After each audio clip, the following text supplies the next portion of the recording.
The media exists in a public campaign during an election to monitor and to encourage debate, and it also exists check to check sources, to check information, and the checks that it's done on Reform UK probably are not greatly surprising.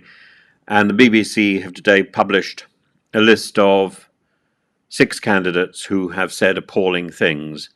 And these controversial comments highlight the ongoing challenges in maintaining ethical standards in politics. I mean, we haven't got a very good example in the outgoing government. It underscores the need for robust mechanisms to vet candidates and to address inappropriate behaviour promptly. And therefore, of course, the Prime Minister at the moment, facing this betting scandal and doing nothing, trying to duck questions, trying to hide behind, oh, there's an investigation, I can't say anything, is setting probably the worst example. But ensuring that political discourse remains respectful and inclusive is essential for a healthy and democratic process. And the role of the media is central to that process. The role of senior politicians to take responsibility, to be accountable, gives direction to others. All candidates must be held accountable for their statements, and the parties need to ensure that there's thorough vetting processes to prevent such incidents. So it doesn't matter if the company, vetting.com, didn't do the job properly.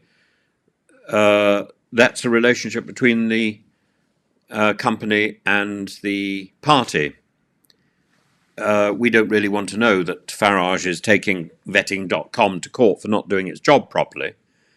The problem is Farage and Tice's stupidity in using vetting.com in the first place. I'm sure nobody will be using them in future.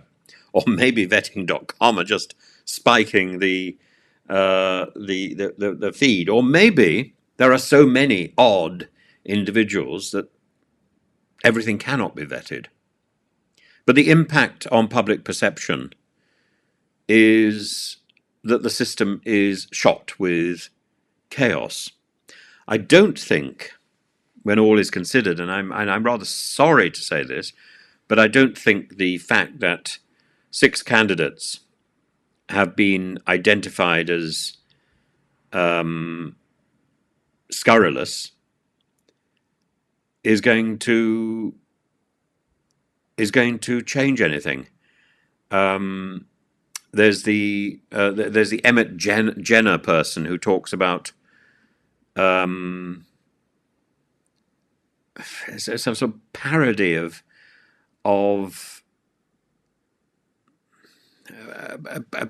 a parody of gender and it's sort of difficult. Is like fertilizing eggs and providing Y chromosomes.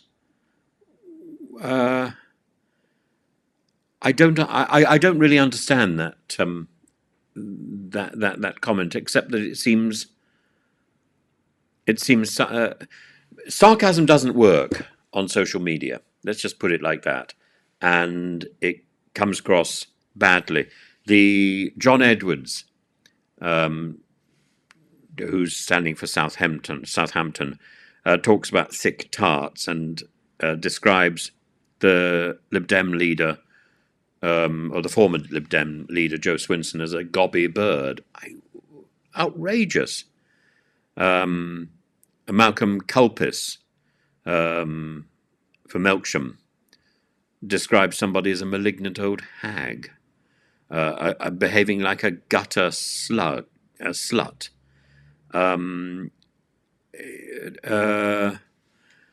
Andrew Barnwell talks about Theresa May as Merkel's bitch. I find these comments really shocking. Mark Cole, I can't even say what he's said. He talks about somebody being a bint. And in Harwich and North Essex. It's so disrespectful to anybody, racist and misogynist. Perhaps the point that really sticks out is a comment made by Simon Moorhead, who's standing for Inverclyde, who talks about Jo Cox and says, Jo Cox was a dreadful woman with bad ideas. No one wanted her dead, though. No one should have even said any of that. Nil nisi bonum. And why would people who are standing for political office say these appalling things?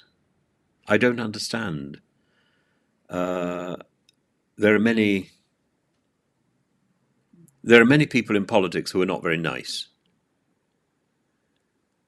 And there are many people in politics that you might disagree with. But there's a level of respect.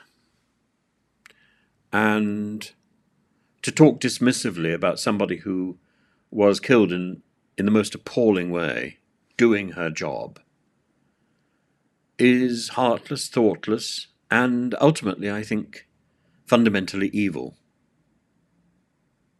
And I think it needs to be called out, and I think these people need to step down. Or this is the tone that the party wants to set. That's the choice that Farage now faces. He can lose these seats by telling these people to stand down. There'll be no Reform UK candidate. Or he can say continue, in which case this is the banner under which Reform UK is standing, a banner of complete disregard for basic respect and potty-mouths.